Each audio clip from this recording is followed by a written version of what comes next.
छोड़ है। अमर करूं सतलोक पठाऊं, ताते बंदी छोड़ कहाऊं। कर्म बंधनों से मुक्ति मिलने पर प्राणी मोक्ष को प्राप्त करता है। परमेश्वर कबीर जी की सत्य साधना से सर्व पाप कर्म नष्ट हो जाते हैं।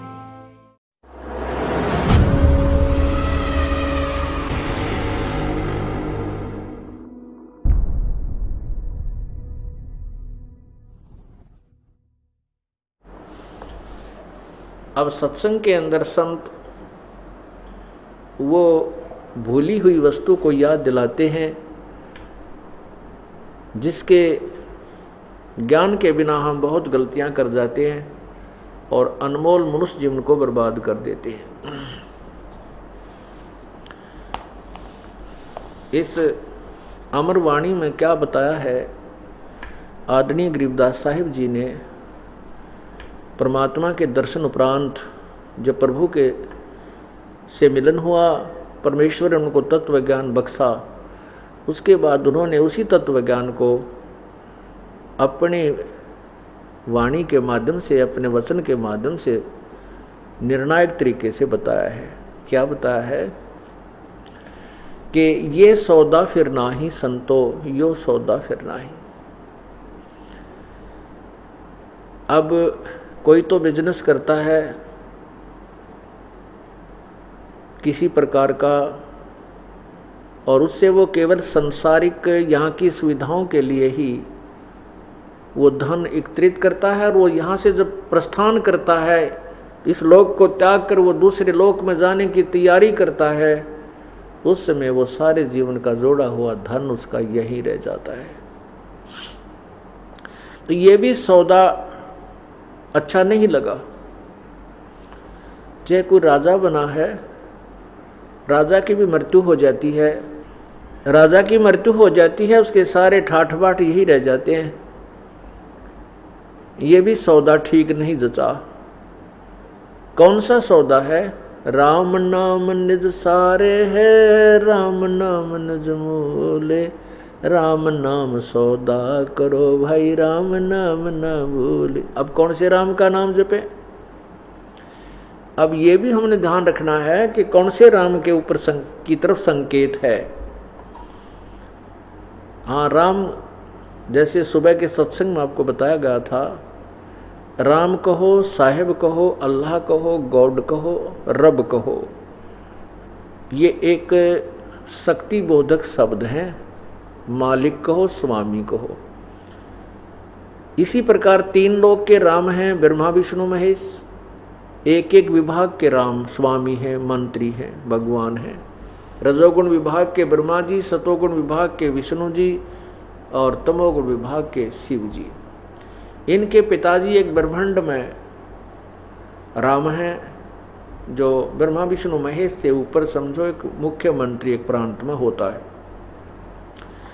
और पूर्ण परमात्मा समझो पूरी पृथ्वी का शासक हो, ऐसा जो उसमें शक्ति होती है, वो भी दूसरे भी स्वामी होते हैं, प्रभु होते हैं, राम होते हैं, उनमें शक्ति उतनी नहीं होती जितनी पृथ्वीपति में होती है।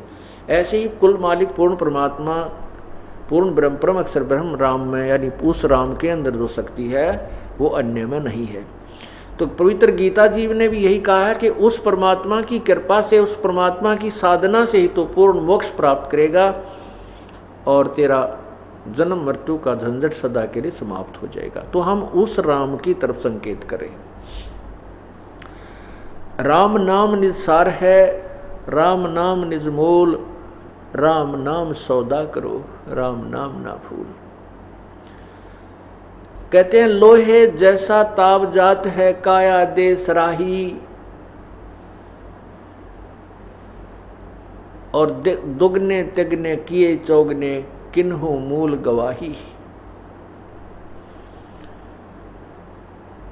तीन लोक और भवन चतुर्द, सब जग सौदे आही, भाई दुगने तिगने किए चौगने, किसी न मूल गवाही।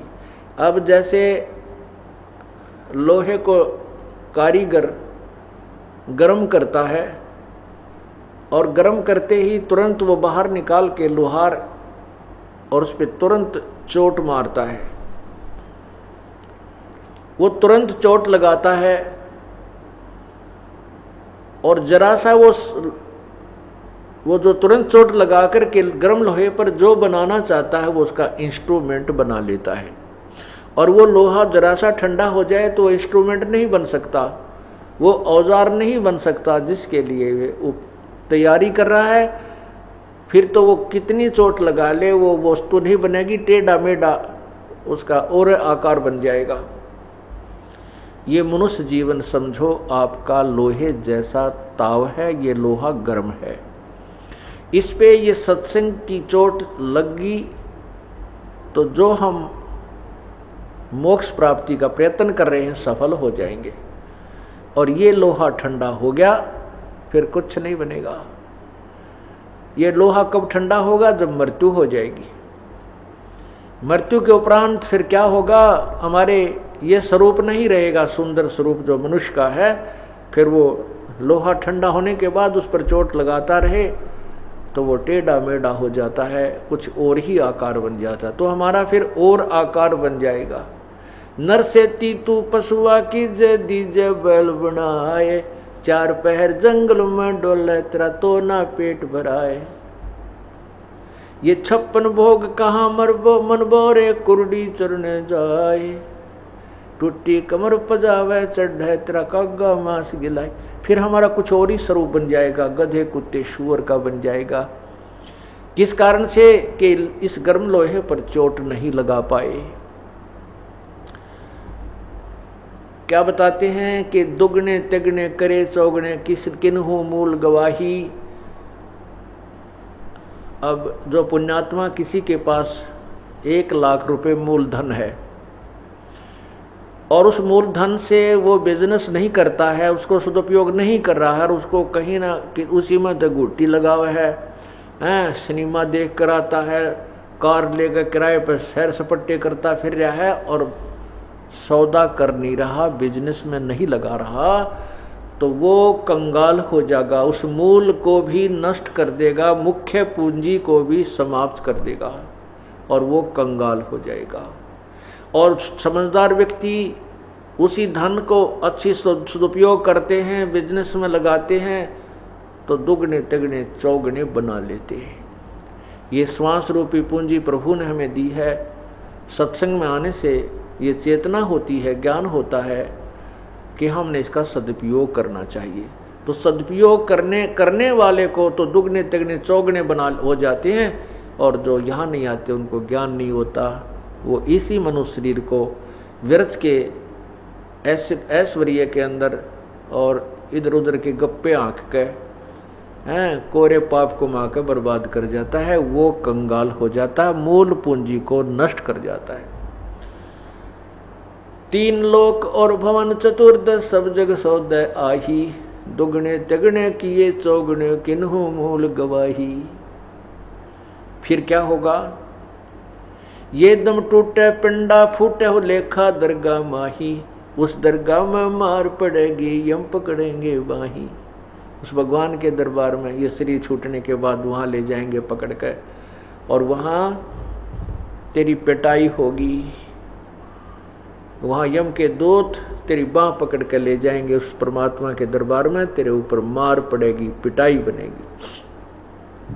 जा दिन की मोय डरनी लागे लज्जा रे अकनाही, नर नारायण देहे पाके तू फेर 84 जाही। अरे नालायक, परमात्मा कहते हैं इतना सुंदर शरीर भगवान ने अपना जैसा स्वरूप तुम्हें दिया है, नर नारायण दे ही पाके, और तू फिर 84 जाई, फिर 84 लाख योनियों में नाना प्रकार के प्राणियों के कष्टों को उठाने को तैयारी कर रहा है, क्योंकि तू भक्ति ठीक नहीं कर रहा, परमात्मा में श्रद्धा तेरी बनी नहीं। ये शरीर छूट जाने के बाद मृत्यु के उपरांत क्या होता है कि आसपास के अपने कुल के लोग इकट्ठे होते हैं और सभी एक ही राय देते हैं, भी उठाओ इसको, ले चलो, इसकी अंतिम संस्कार करो। कहते कुल परिवार तेरा सकल कबीला मस्तलत एक ठराई, बांझ पिंजड़ी आग धर लिया, फिर मरघट को ले जाई। फिर वहाँ क्या करते हैं? हिंदू रीति से संस्कार अग्नि में जलाते हैं। अग्नि लगा दिया जद लंबा फूक दिया उस ठाही, फिर प्राण बांध फिर पंडित आए, पीछे गरुड़ पढ़ाई। अब क्या बताना चाहते हैं कि शरीर का तो अग्नि में को सवा कर दिया, आत्मा थी वह भगवान के दरबार में चली गई, वहां अपना अकाउंट करवा रही है। और पीछे से ये मेरे जैसे ठग गुरु लोग एक अपना कच्चा नियम बना करके, नकली नियम बना करके, और फिर क्या कहते हैं कि गरुड़ पुराण का पाठ करा दो, उसका मोक्ष हो जाएगा। अब परमात्मा बंदी छोड़ने कहा है कबीर परमेश्वर ने कि ए नादान, अब उसका कुछ नहीं होना, वो तो जा चुका है। इस गरुड़ के पाठ कराने से वर्तमान में उसको कोई लाभ नहीं, क्योंकि वो मृत्यु को प्राप्त होकर के नेक्स्ट योनि को प्राप्त होने की तैयारी कर रहा है। ये गरुड़ पुराण उसको पहले पढ़ाना चाहिए था जब वो जीवित था।